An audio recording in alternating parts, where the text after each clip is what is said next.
Hello everyone, welcome back to my channel. I hope you're all having a fantastic day. Today I am coming at you with a little bit of makeup. So I am going to be sharing with you what I plan to do for my wedding makeup. I am getting married in June this year and I am planning to do my own hair and makeup. The main reason for this is because on a day-to-day basis, I don't really wear too much makeup. I'm quite light with my makeup. And so on the day, I want to make sure that I look and feel myself, but just slightly more made up. And I feel that I'll best achieve that result by giving it a go myself rather than hiring somebody else. The other reason is also because I think I want to have a time alone in the morning to get ready and not have to worry about sitting there for 3 or 4 hours while somebody else does my hair and makeup.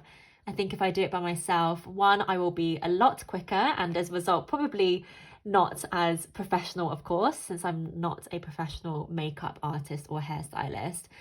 But I think it will give me the time just to have that peace by myself, not worry about talking to anybody else. And so I think for those two reasons, I have decided to do my own hair and makeup.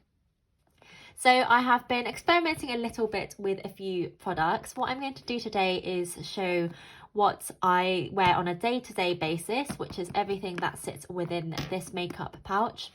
And then I've got some additional bits in here, which will be for the more made up look, which I will use on my wedding day. So let's get straight into it. Firstly, I am going to show you what I wear on a typical day, and I do like to keep it all in my pouch. This is something I'm used to since my days in consulting when I was always staying away from home, and so I have stuck with this. So on a day-to-day basis, I wear a Factor 50 Plus La Roche-Posay sunscreen. So that's the first thing that I put on my face in the morning. And that is actually the only cream that I would put on a day-to-day basis. If for a certain period I feel like my skin is quite dry, then I would put a separate cream on as well. But ordinarily I find that this is fine, and then I have a nighttime cream routine. And then I have my trusty foundation. If you've seen my other videos on this and some of my makeup before, you will know that this is the only foundation I have ever used, and I think the only one that I will ever use. It is the Estee Lauder Double Wear Stay in Place Makeup, and the shade I have is the 2W1 Dawn. And this is just so perfect for me. It's got great coverage. It never starts turning flaky or anything. I just think it looks so smooth on the skin and has very good coverage. The next thing that I would do is a blush, and at the moment I am improvising with my blush. So up until recently, I've only ever used a powder blush, which is the Estee Lauder one that I'll show you in a moment. I had this L'Occitane lipstick that I bought a while ago, which just is not quite the colour for my lips, so I found I wasn't using it, and I decided to experiment and use this on my cheeks, and this is a really nice day-to-day colour. And with a cream blush or lipstick, I find that it looks a bit more glowy on the skin. So actually on a day-to-day basis, this works perfectly. And then I just blend it in with this little brush here. And I forgot to show you my foundation brush. So this is one from Shiseido that I picked up recently in Japan.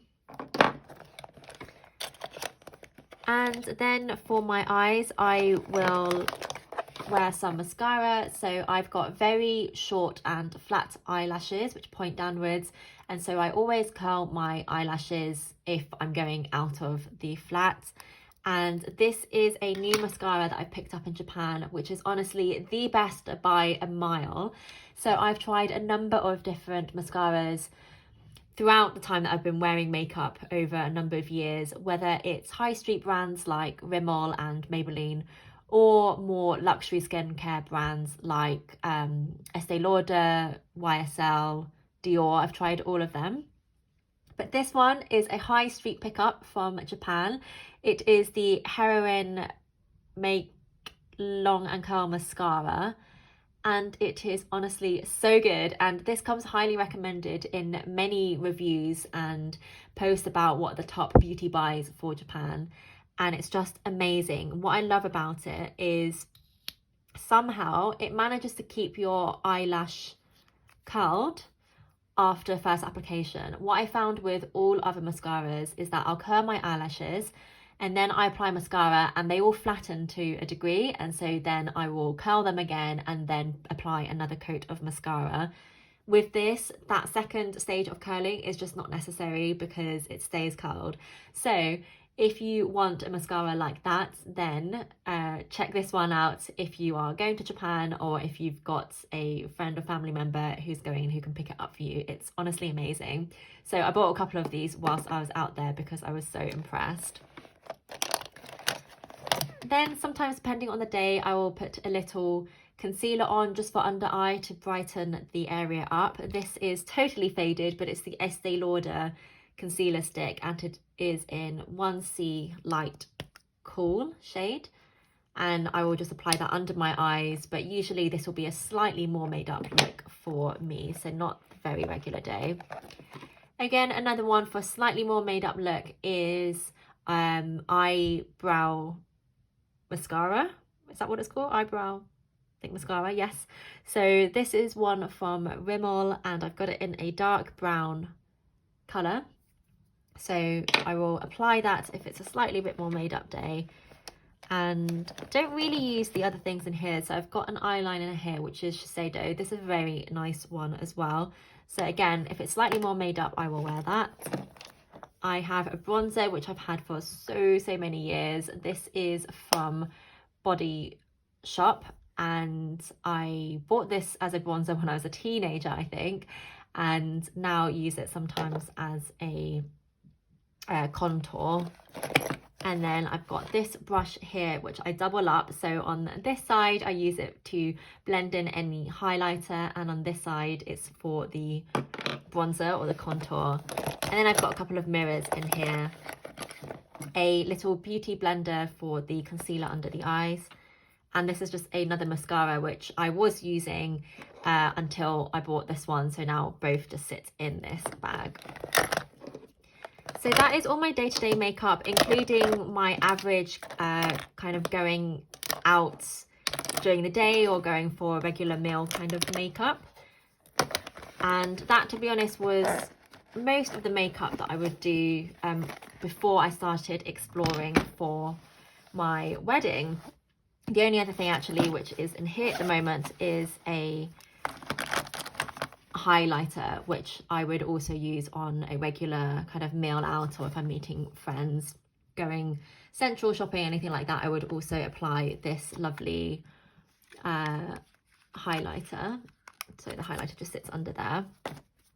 So then the extras for my wedding day, first and foremost, are these two fantastic products which I discovered. So I did a little bit of research on what's the best primer and the best setting spray, and I picked these two up after reading a lot of reviews.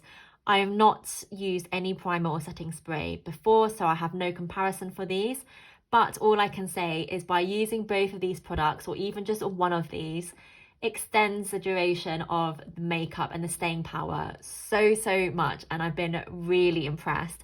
And so I think if you are considering, for example, doing your own makeup for a wedding or a special occasion, really look into some of these products, because I hadn't known about these beforehand and they make such a big difference. So now if I'm going on a longer day out or a night out where I want to do some slightly heavier makeup, I will also use these. And of course, on my wedding day, I plan to use them. So the primer I got is the Milk Makeup Primer, and I bought this when I went to the US last year because it is quite a bit cheaper there. It's the Hydro Grip Primer, and this is so fantastic. So I will put my sunscreen on first. I then put this primer on. I leave it 20-30 seconds for it to dry, and then I will put on a cream if I need a cream, but usually I wouldn't. And I also think it's recommended that you don't put on anything too creamy if you want better staying power.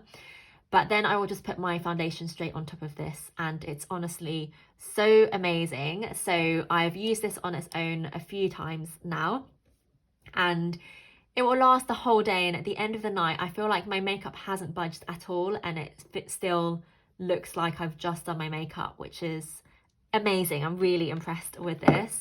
I am also really impressed with this setting spray. It's the Urban Decay All Nighter.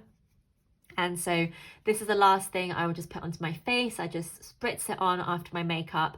And honestly, these together just transform how long makeup stays on your face. So highly recommend those. I'm super impressed, and I'll definitely be using them on my wedding day. And then I've got a few other things in here which I may not use all of them on the wedding day, but firstly, as I say, highlighter, and I actually have two highlighters. So, oops, just lost the lid. So I've got this Benefit What's Up highlighter, which I've had for a long time, and that's all I have left. So this is a creamy consistency, and this is powder. I've not figured out which one I prefer yet, but I will probably use one of these two as my highlighter. I will use this Estee Lauder blush, which is, I'll be buying a new one because that's what it looks like now. But this is the blush that I've been using for the past few years. I've got a number of brushes, which honestly, this has tripled in size in recent months since I've been looking for my wedding makeup, because ordinarily I, as I say, don't do too much makeup, so I don't have many brushes. However, what I have bought, there we go, is a fair few brushes. So this is a very old one anyway, which is an Estee Lauder powder brush, and I plan to use this just at the end of my makeup just to blend everything together. I thought I'd have a separate brush because all the pro makeup artists have a number of brushes, so I figured there must be a reason. This is then a standard powder brush, so only if I feel like I'm a bit shiny on the day, I will just apply some powder with this brush. This is then my blusher brush. This is just one I got from Superdrug, I think. It only costs £3 or £4, but it's very soft and tapered. So that I just use to apply the blush to my cheekbones. I have got this one, which I'll use for contouring on my nose. And the contour powder I have is a high street one that I bought from Japan. It's one of Japan's most popular high street brands, the equivalent of Maybelline and Rimmel. It's called Can Make or Can Make Tokyo, and this is just a shading powder, and it comes with a lovely soft brush as well. So I'll use this brush to do the contour just under my cheeks, and I will use this one as it's a bit finer for my nose. Probably totally the wrong type of brush, but it works. And then I have got a couple of eyeshadow brushes. I think it's just these two. There we go. A couple of eyeshadow brushes. I have got a lip brush. This is another thing which I am amazed by. So this is a Shiseido lip brush, and it's not this brand that I'm amazed by. It's the power of a lip brush that I am amazed by. So usually I just apply lipstick directly onto my lips, but I read that for greater staying power, lip brush is a really good option, and it definitely is. It honestly increases the staying power from about half an hour for me for lipstick to quite a number of hours. And the reason why that is, I read, is because with the brush, you're applying the product more finely onto your lips, and you apply multiple layers, or you should apply multiple layers. And so that just means, I guess, there's more layers to stick onto your lips, and therefore it doesn't rub away as easily. So honestly, such a good decision to buy a lip brush, which is such a simple thing, but all these tips, now that I've read about them, I feel like they really made a difference to my makeup routine. This is an eyebrow pencil, which I'm not going to use. I bought this thinking it was an eyeliner in Japan, but because I didn't understand the packaging, I didn't know what it was, and it's actually an eyebrow pencil, which it says there, but I couldn't see it through the packaging. So it's not the shade for my eyebrow, so I don't know what I will do with that. This is a eyelash and eyebrow brush and comb. So I will use that in case they get clumped together. And this is another little eyebrow brush.